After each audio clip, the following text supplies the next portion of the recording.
Yo, February 22nd, 2026, the BAFTAs, London, Michael B. Jordan and Delroy Lindo are on stage presenting the Best Award Visual Effects. And then someone in the audience shouts the N-word. BAFTA of the night for a vital part of movie making. On live television in front of millions. And here's the crazy part, the BBC didn't cut it. They had a 2 hours delay. They could have edited it out, but they didn't. No. So what really happened here? Was it racism? Was it a mistake? Or is the truth way more complicated than people think? Let's break it down.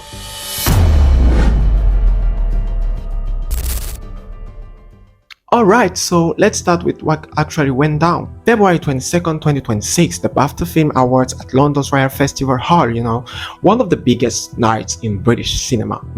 Michael B. Jordan, created Black Panther, you know him, is there to present an award with the legendary actor Delroy Lindo. They walk on stage, everything's normal, and then from the audience, someone shouts the N-word.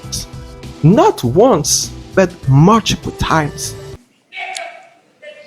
Michael and Delroy pause for maybe a second. You can see it register on their faces. But then, and this is really important, they continue, professionally, like absolute pros.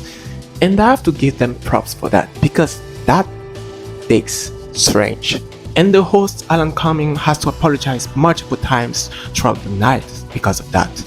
Tourette syndrome is a disability, and the tics you've heard tonight are involuntary, which means the person who has Tourette syndrome has no control over their language. We apologize if you were offended. He says something like, "We apologize for any offensive language heard during the broadcast." And people watching at home, they are shocked, confused, angry. All that because BBC heard it, on live television, without bleeping it, without cutting it. But here's where the story gets complicated. The person who shouted, his name is Davidson, and he has Tourette syndrome. Now, before we get any further, let me explain what that means. So, Tourette syndrome is a neurological disorder.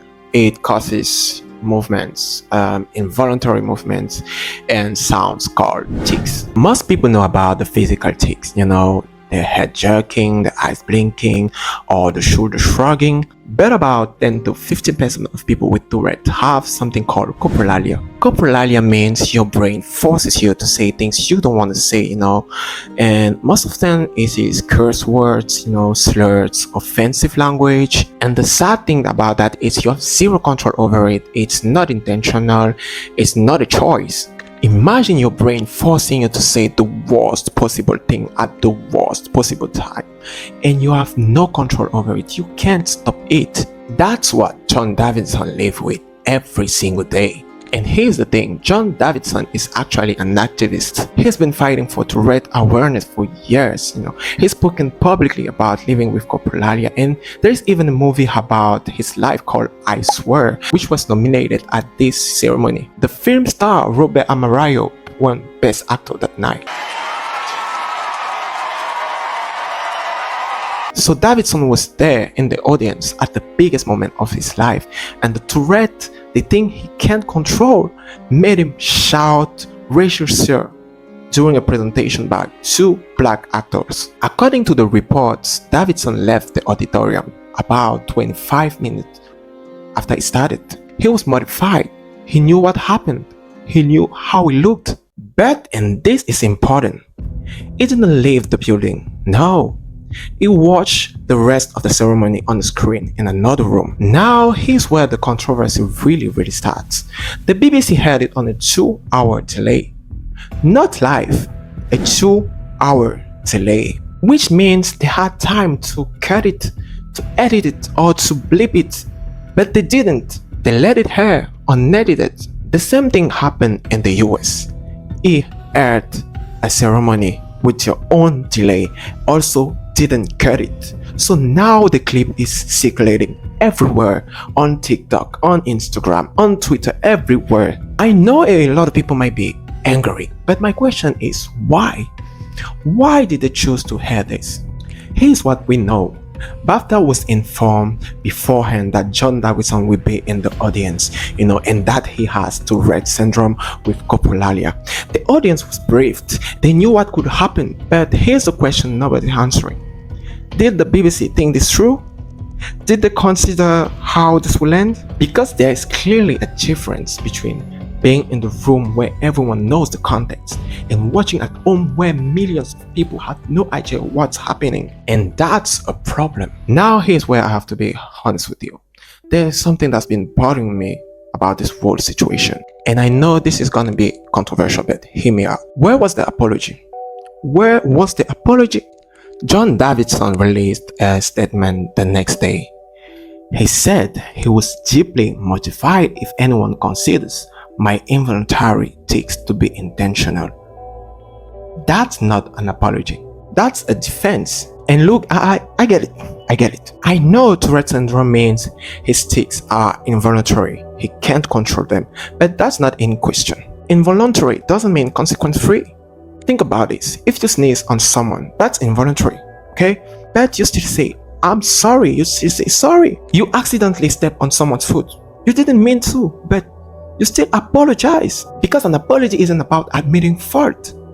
It's about acknowledging that someone was hurt.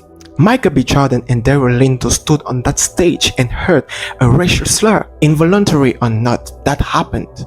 They felt that. And according to Vanity Fair, neither BAFTA nor John Davidson reached out to them personally afterward. No phone call, no private apology. Nothing. And I think that's a problem. Now some people will say you can't ask someone with Tourette's to apologize for the tics. That's ableism. I heard it. The movie, I swear, makes this case where Davidson can't spend his lifetime apologizing for things he can't control. Don't be buying a concert! Sorry, Doy. Fuck off, you cunt. Sorry, everyone. Right, John. As if you do anything you can't help, you never ever have to apologise for it. You don't need to apologise, okay? But here's the counter. Apologizing doesn't have to mean I'm guilty. It can mean I recognize you were hurt and I'm sorry that happened. Simply as that. For me, it could have said something like, I'm deeply sorry for the pain my tic caused, Michael, Delroy, and everyone who heard that word. I know my condition isn't my fault, but I also know the harm was real. Something like that. Very simple, very easy, very, perfect. Instead, he said, I'm deeply mortified if anyone considers my tics to be intentional. That's defensive. That's not apologetic. And look, I'm not saying John Davidson is a bad person. He has spent his life advocating for Tourette's awareness. He's done incredible work. But in this specific situation, a direct heartfelt apology to Michael and Delroy would have gone a long way. Because at the end of the day, two black men heard a racial slur, and they deserve to hear, I'm sorry that happened to you. At the end of the day, this is what I think.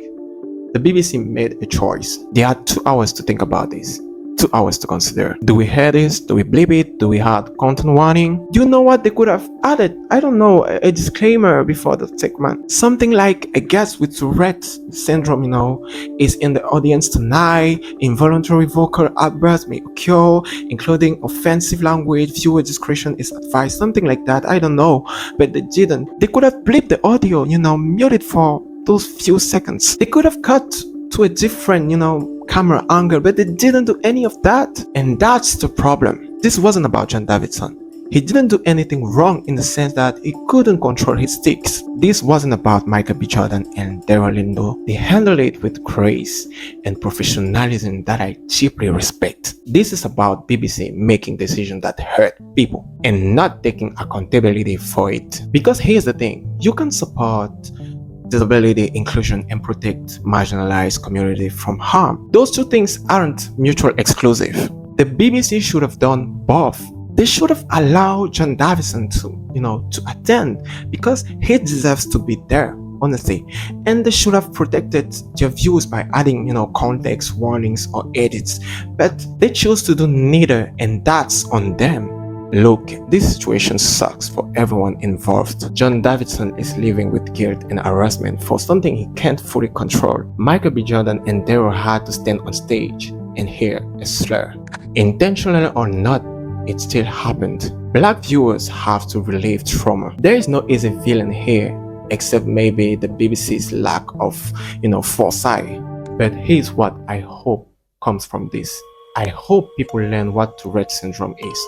Not the Hollywood version, the real complicated and difficult, painful reality. I also hope broadcaster thinks harder about how to handle situations like this. At the end of the day, Tourette is real, harm was real, an apology should have been real too. But please keep it respectful. This is a complicated situation, no easy answers. Hit that like button, subscribe if you need more topics like this that digs into nuance. It's a bit late, I had to go. Take care of you. I love you all. Thank you for the support. Thank you for the like. Daddies, drop your thoughts in the comments. Take care of you. Peace. Peace.